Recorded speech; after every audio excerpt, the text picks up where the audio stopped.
नमस्कार, मैं हूं प्रशांत और अब बात फ़िल्मों की और फ़िल्मों में मैं बात करूंगा डंकी की। डंकी यानी कि शाहरुख खान की डंकी जिसका निर्देशन कर रहे हैं राजकुमार हिरानी। हम डंकी पे बात क्यों कर रहे हैं? क्योंकि डंकी ख़ास है। डंकी ख़ास क्यों है? डंकी ख़ास इसलिए है क्योंकि राजकुमार हिरानी और शाहरुख खान बहुत वक्त से साथ काम करना चाह रहे थे और अब जाकर डंकी में ये दोनों साथ काम कर पाए हैं। ख़ास बात इसलिए भी है क्योंकि जो राजकुमार हिरानी हैं उनकी अगर आप ट्रैक रिकॉर्ड देखें उनकी फ़िल्मों का तो सारी की सारी फ़िल्में उनके हिट है, 100% ट्रैक रिकॉर्ड है। और शाहरुख खान की इस साल जो 2 फ़िल्में आई थी जवान और पठान, वो दोनों की दोनों हिट रही हैं। तो लोगों को ये भी एक उत्सुकता है कि जो तीसरी फ़िल्म है डंकी, ये कितना बड़ा कारोबार करेगी? क्या जवान और पठान को ये पीछे छोड़ पाएगी? और क्या राजू हिरानी का जो ट्रैक रिकॉर्ड है वो कायम रहेगा? तो यानी कि डंकी का बजेगा डंका या फिर कोई डर है? इस बारे में हम बात कर रहे हैं। और अब मैं आपको ये कहना चाहूँगा कि जवान और पठान जो हैं वो दोनों ही बड़ी कमाल फ़िल्में रही हैं, कमाल उन्होंने कारोबार किया है। जो पठान का कारोबार था वो करीब 1050 करोड़ के आसपास था, वहीं जवान का कारोबार करीब 1140 करोड़ के आसपास था दुनिया भर में। और अब लोगों को इंतज़ार है कि डंकी कितना कारोबार करेगी। लेकिन बात करें अगर फ़िल्मों की इस साल, तो सारी जो फ़िल्में हैं वो मैक्सिमम फ़िल्में पिछले साल या इस साल वो सारा का सारा एस्केपिस्ट सिनेमा था। एस्केपिस्ट सिनेमा मतलब वो सिनेमा जो आपको सपने दिखा के आपको एक अलग वर्ल्ड में लेके जाता है, एक अलग दुनिया में लेके जाता है, जहाँ आपको स्टारडम देखने को मिलती है, जहाँ आपको एक्शन देखने को मिलता है, जहाँ आपको ड्रामा देखने को मिलता है। तो जितनी फ़िल्में रिलीज़ हुई थी पिछले साल और इस साल, उनमें एंटरटेनमेंट क्वोशिएंट जो था वो ज़्यादा था और उसी वजह से वो फ़िल्में हिट भी हुईं। शाहरुख खान 4 साल के बाद आए और 4 साल के बाद जवान और पठान से जिस तरह के उन्होंने रिकॉर्ड बनाए वो हम सब ने देखे हैं। अब डंकी, डंकी की बात करें तो जैसा मैं कह रहा था कि राजकुमार हिरानी बहुत वक्त से काम करना चाह रहे थे, राजकुमार और शाहरुख दोनों एक दूसरे के साथ। सबसे पहली फ़िल्म थी मुन्ना भाई एमबीबीएस, जब ये लोग साथ में काम करना चाह रहे थे लेकिन वो नहीं हो पाया। दोबारा ट्राई किया दोनों ने साथ काम करने का थ्री इडियट्स में, लेकिन वो भी नहीं हो पाया। और अब आखिरकार डंकी में ये दोनों साथ में हैं। अब डंकी की बात करें तो बात ये है कि डर क्यों? तो सबसे बड़ी चीज़ ये है कि जो राजकुमार हिरानी का सिनेमा है, वो राजकुमार हिरानी का सिनेमा हमेशा एक ऐसा सिनेमा होता है जो एंटरटेनमेंट का डोज देता है और साथ में एक संदेश भी देकर जाता है। इस फ़िल्म में वो हमें देखने को मिलेगा, खाली शाहरुख नहीं है, शाहरुख के साथ तापसी पन्नू भी हैं, विकी कौशल भी हैं। और जो सबसे बड़ी बात है वो ये कि राजकुमार हिरानी सिनेमा बनाने में बहुत वक्त लगाते हैं। तो जब राजकुमार हिरानी ने ये टॉपिक सोचा होगा और तब से लेकर अब तक जो है वो दुनिया थोड़ी-सी बदल चुकी है। जैसा मैं कह रहा था कि एस्केपिस्ट सिनेमा चल रहा है, अलग तरह का सिनेमा चल रहा है।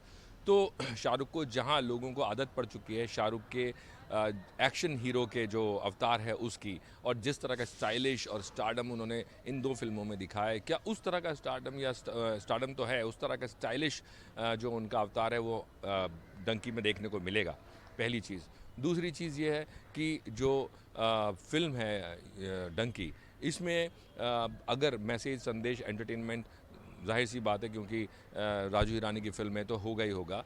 लेकिन मूड ऑफ़ द नेशन हमेशा सिनेमा को कंट्रोल करता है। तो मूड ऑफ़ द नेशन के हिसाब से क्या ये सब्जेक्ट जो माइग्रेट करने वाला है या एक देश से दूसरे देश जाने वाला है, क्या ये लोगों को मूव कर पाएगा? ख़ैर ये सवाल का जवाब तो वक्त ही बताएगा, लेकिन सबसे बड़ी बात ये है कि इस साल जो फ़िल्में आ रही थीं उन फ़िल्मों में लोगों को इंतज़ार था, पठान का भी था, जवान का भी था और टाइगर 3 का भी था। टाइगर 3 भी ठीक-ठाक कर रही है, बिज़नेस उसका जो है वो अच्छा खासा हो रहा है, लेकिन लोगों को उम्मीद है कि और अच्छा करेगी। लेकिन पठान और जवान का रिकॉर्ड तो शायद ना तोड़ पाए। लेकिन अब ये है कि शाहरुख खान का जो हम कह रहे थे कि दिसंबर में डंकी 22 दिसंबर को रिलीज़ हो रही है, लेकिन उसके सामने एक और अड़चन है और वो है प्रभास की सालार। ये फ़िल्म भी सालार जो है इसके साथ आ रही है, यानी कि डंकी के साथ आ रही है और दोनों फ़िल्मों का क्लैश है। प्रभास का दुनिया भर में और देश में स्टारडम या उनकी फ़ैन फॉलोइंग ज़बरदस्त है और चाहे बाहुबली हो या और बाकी उनकी फ़िल्मों, बाहुबली के बाद ख़ास तौर से उनकी जो एक फ़ैन फॉलोइंग दुनिया भर में बनी है, तो पैन इंडिया वो एक स्टार हो गए हैं और पैन वर्ल्ड हम कह सकते हैं क्योंकि बाहुबली को देश से बाहर भी लोगों ने देखा है। उधर शाहरुख खान की बात करें तो वो इंडिया के तो स्टार हैं ही, पैन इंडिया भी हो गए हैं और उसके अलावा विदेशों में भी उनकी बहुत ज़बरदस्त फ़ैन फॉलोइंग है। तो ये दोनों बहुत कहें तो हिंदुस्तान में भी और हिंदुस्तान के बाहर भी इनका टकराव इनकी फ़िल्मों को लेकर होगा। इसमें जो सबसे बड़ी कैलकुलेशन है वो ये है कि अगर दोनों फ़िल्में सामने साथ में आ रही हैं तो फिर ये भी झगड़ा होगा कि किस फिल्म को कितना स्क्रीन मिलेगा, क्योंकि स्क्रीन का जो सीधा मतलब है वो है कमाई से, क्योंकि जितने ज़्यादा स्क्रीन होंगे उतने ज़्यादा शोज़ होंगे और जितने ज़्यादा शोज़ होंगे उतनी ज़्यादा कमाई होगी।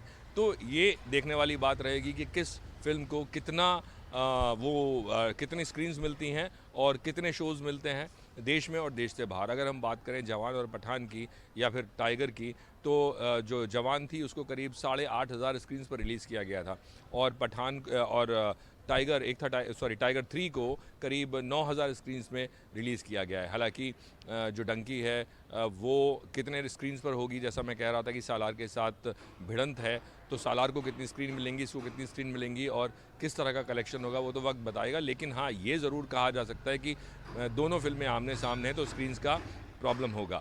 अब एक तरफ स्क्रीन्स का प्रॉब्लम है और दूसरी तरफ मैं जो कह रहा था कि इस साल जिस तरह की फ़िल्में चल रही हैं वो सारी फ़िल्में वो हैं जिनमें एक्शन है और शाहरुख खान को लोग बतौर एक्शन हीरो बहुत लाइक किया गया है। और क्योंकि इतने सालों से वो रोमांस करते आ रहे थे, रोमांटिक हीरो की उनकी एक इमेज थी, वो तोड़ के उन्होंने ये एक एक्शन हीरो की जो इमेज बनाई है, तो वो ऑडियंस के लिए एक फ्रेशनेस है शाहरुख के लिए और वो ऑडियंस के लिए एक नयापन है। और वो जो उनका ये अवतार था एक्शन वाला, जो एक्शन का रूप था, वो लोगों को पसंद भी आया।